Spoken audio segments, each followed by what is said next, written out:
What's going on to the YouTube family? Yeah, it's your boy Vinny D coming back with you with another episode of Shuckin N Drivin. Today we'll be doing a little bit of driving related material. I had planned on doing something involving my California refund from the DMV concerning my commercial truck that I bought. But I'm going to hold off on that until I gather all my paperwork, and I want to get all the information correct before I present it to you guys, and share with you my experience and a successful um, refund of the money that I spent in order to register my truck.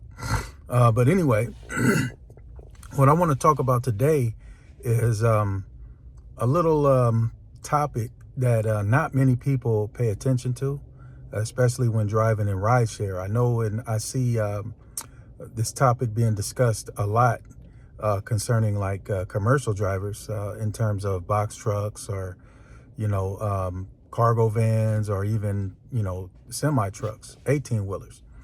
But when we talk about four-wheelers, I don't see this topic being discussed much, and the topic is cost per mile, right?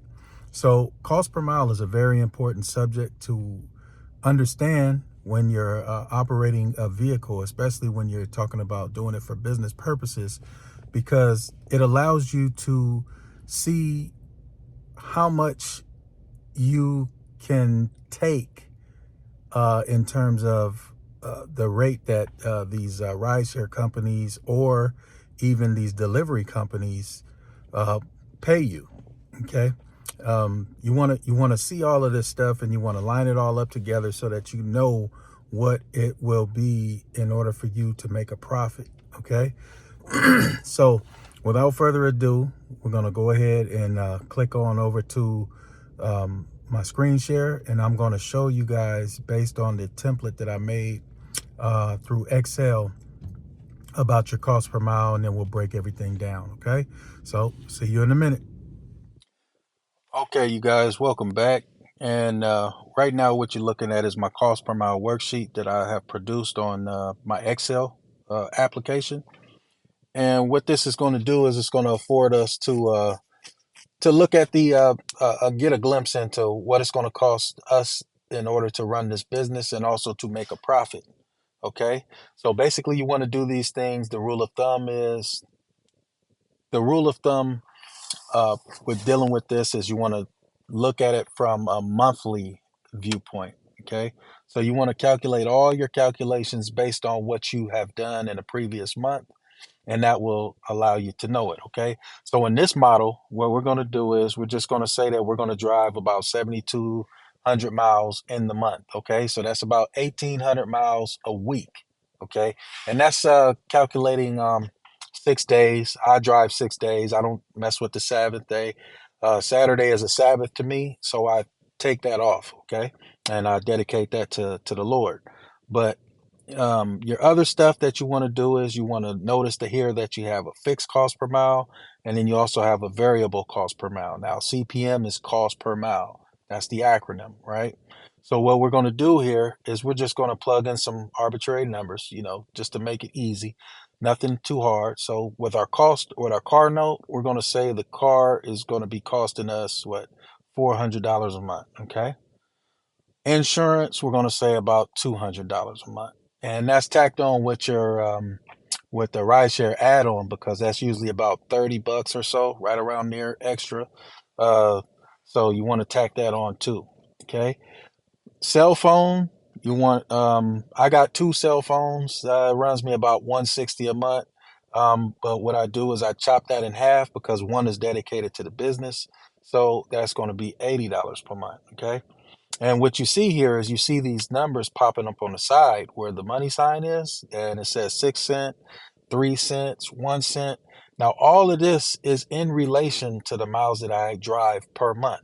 All of these are monthly numbers. Okay. So my fixed costs are numbers that never change. Okay. Not, at least not while I have my policies going. Okay. And then your variable cost per month, those are going to be the numbers that change, like your gas, your maintenance, your food, your taxes. All of these things change. So these are what you want to have in variable costs, right? Uh, so let's go ahead and look at how to calculate these things. So like we said, our car note is 400 and the miles we drive is 7,200 miles a month, right?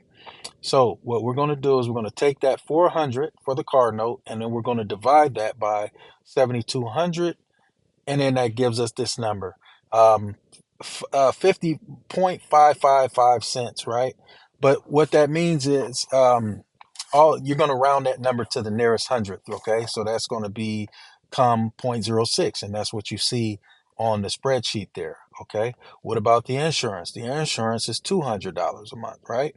So then we're going to divide that by the 7,200 miles we drive per month, then you're going to get 0.02 cents and 7778, right? So that's going to raise it up. We're going to round it to the nearest 10, the nearest hundredth, and that's going to turn into uh, 3 cents per month, okay? And we're going to do this thing with all the expenses that we have, okay? So when we come here and we look, we see this number on the right here, right? We see all of these numbers here.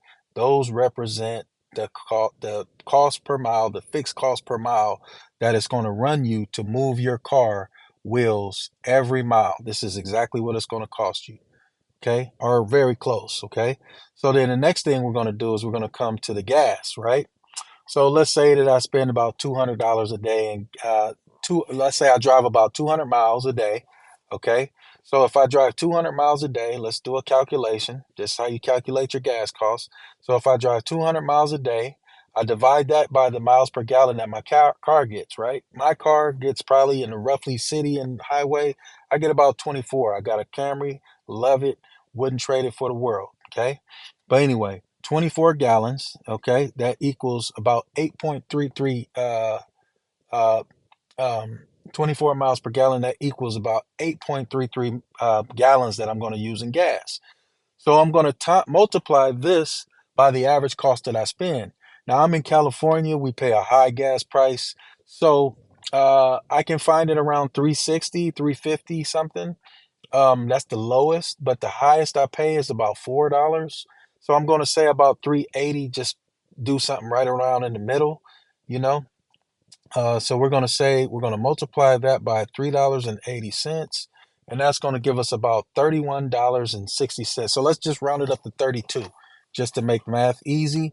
Okay, that's per day. Okay, so like I said, I drive 6 days, so we're going to multiply that number by six. Okay, and we're going to get 190. Okay, so it's going to be about $190 per week. We made a mistake here. That's per week. Okay, so we have to multiply this number by 4 because there's about 4 weeks in a month, right? So what we're doing is we're going to go 760 is going to be about the cost that I spend per month in gas. Okay, so $760. Okay, what about maintenance? So my car, I probably do about 2 oil changes per month. You want to change it right around 3,000 miles, maybe 4,000 at the latest, but you want to keep that oil up because that oil is going to keep that car running good, right? I change my oil myself, but just for this purpose, we're just going to, use the prices because everybody doesn't change their own oil. Okay. So you usually spend about $100. So you get two of them. So it's going to be about $200 for the oil change. But I didn't factor in the filters, right? So it's going to be about the filters. Well, they're going to change the filters, but if you get the cabin air filters changed, they're going to charge you about $25 to do that.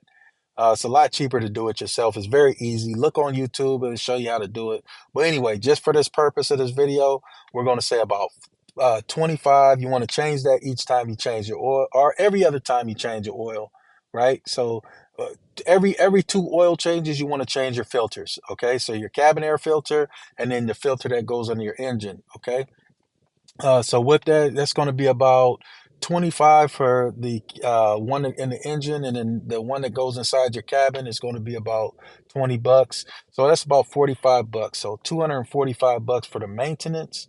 Okay, unless you got brakes to do, then you're talking about a bigger expense. I change my own brakes, so I don't pay the $700 that they do at the shop. But anyway, let's just leave it at that for now. Food, let's just say $200 for the month. I know that's low, but that's an easy number to work with. Miscellaneous, I'm not going to put any miscellaneous things in here because you get a little tricky when you do that. But go ahead and do the taxes, okay?